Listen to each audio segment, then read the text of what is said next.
नमस्कार विद्यार्थी मित्रों।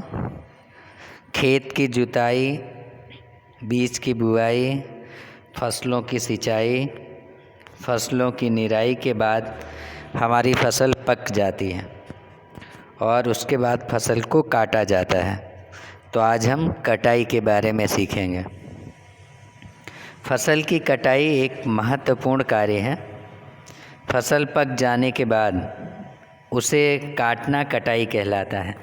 यानी जब फसल पक जाती है तो वो कटाई कहलाती है।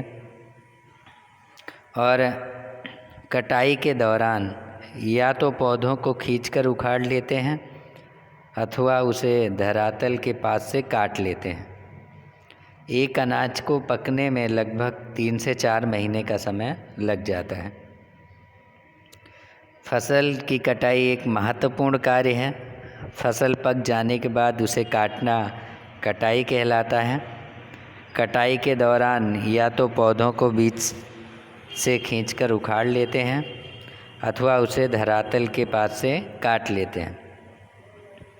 एक अनाज को पकने में विद्यार्थी मित्रों 3 से 4 महीने का समय लगता है। और हमारे देश में दराती की सहायता के द्वारा हमारे देश में जो है दराती होती है, जैसा चित्र में आप देख रहे हैं कि इस सहायता से हाथ द्वारा कटाई की जाती है। कहीं कहीं दराती की जगह हंसिया का भी इस्तेमाल किया जाता है।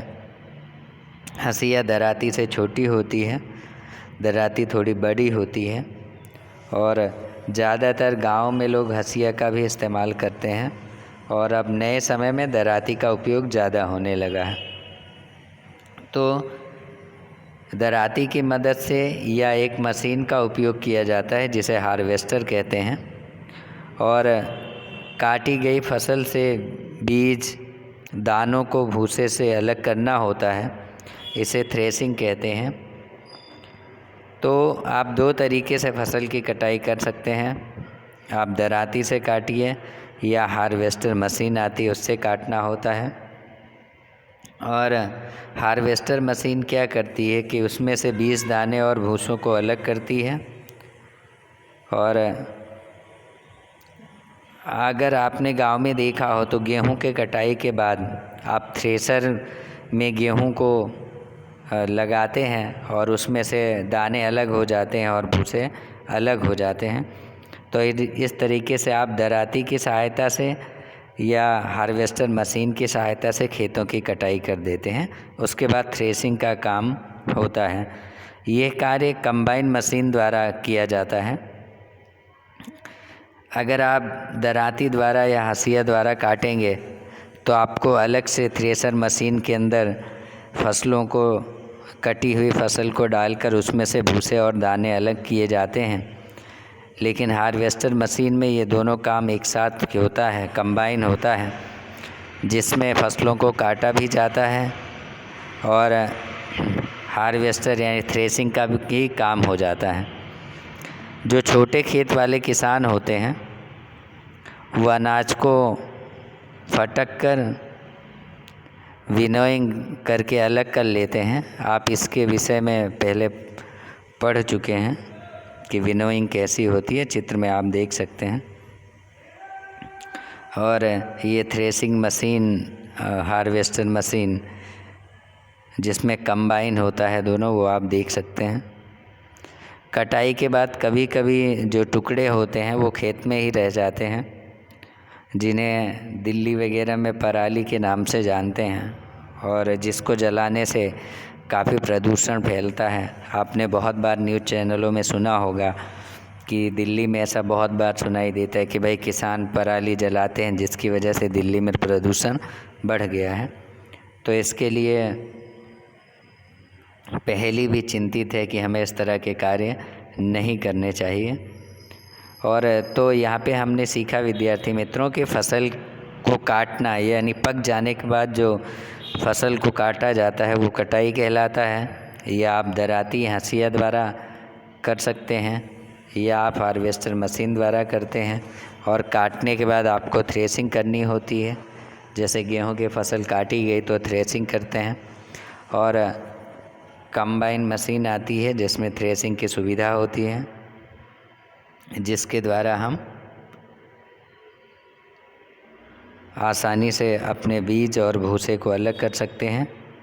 हार्वेस्टर मशीन और थ्रेसर दोनों कंबाइन मशीन में एक साथ आते हैं और हमें पराली को यानी कटी हुई फसलों के जो पौधे हैं उनको जलाना नहीं चाहिए। उनको जलाने से बहुत ज़्यादा प्रदूषण फैलता है।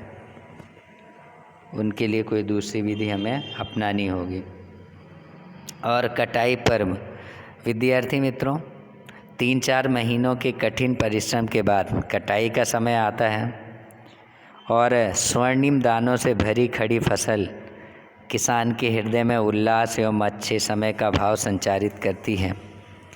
जिस तरह से माँ को अपने बच्चों से प्रेम होता है, ठीक उसी तरह से किसान को अपने खेत और अपनी फसलों से भी प्रेम होता है। तो जब किसान देखता है कि उसकी मेहनत का फल आज उसे मिल रहा है, उसकी फसल बहुत अच्छी हुई है और आज फसल की कटाई है, तो किसान का जो हृदय है वो बहुत उल्लास एवं खुशी से भर जाता है। उसमें एक अच्छे भाव संचरित हो जाते हैं। क्यों? क्योंकि ये जो समय होता है थोड़ा आराम और खुशी मनाने का समय होता है, क्योंकि उसे पिछली जो उसने मेहनत की सी ऋतु में उसका फल मिला है। इसलिए भारत के सभी भागों में कटाई का समय हर्षोल्लास एवं खुशी के साथ मनाया जाता है। पुरुष और महिलाएं सभी मिलकर इस त्यौहार को मनाते हैं। कटाई के ऋतु के समय हमारे देश में कुछ विशेष पर्व जैसे पोंगल, बैसाखी, होली, दिवाली, नबान्या एवं बिहू जैसे त्यौहार मनाए जाते हैं और इन त्यौहार में किसान एक बार फिर से तरोताज़ा हो जाता है। तो आज कटाई पर्व, आपने इन सब त्योहारों के बारे में सुना होगा, पोंगल, बैसाखी, होली, दिवाली, नबान्या एवं बिहू। कभी आप इन राज्यों में जाएं और अगर आप कटाई के समय पहुँचे हैं तो आप वहाँ के त्योहारों का आनंद ले सकते हैं। और कुछ त्यौहार तो ऐसे हैं जो पूरे देश में मनाए जाते हैं। तो प्यारे विद्यार्थी मित्रों, मुझे पूरी उम्मीद है कि आप कटाई के बारे में अच्छी तरह समझ गए होंगे। तो आज के इस लेसन में इतना ही। अगले लेसन में फिर मिलेंगे। तब तक के लिए धन्यवाद।